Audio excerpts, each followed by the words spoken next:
झूलेलाल। बांदर मलजी छठी पुरानी चैन हिरनते आहे कहानी। बांदर मलजी छठी पुरानी चैन हिरनती आहे कहानी। गड़ी से गले मुस्कारा छुटे छुटे माथाने सारा किए कुसाए पानी पानी। बांदर मलजी छठी पुरानी छठी पुरानी छठी पुरानी। गड़ी करे के उनका व्याकुल जड़ी करे बांदर मलकुल के उनारे में भी सानी। बांदर मलजी छठी पुरानी चैन हिरनते आए खानी।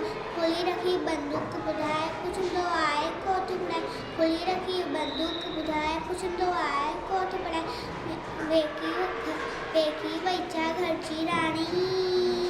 बांदर मलजी छठी पुरानी चैन हिरनते आए कहानी। बांदर मलजी छठी पुरानी चैन हिरनते आए कहानी। कदी करे बड़े मुस्कारा छुटन छुटन माथाने सारा किए कुसाए पानी पानी। बांदर मलजी छठी पुरानी चैन हिरनते आए छठी पुरानी छठी पुरानी।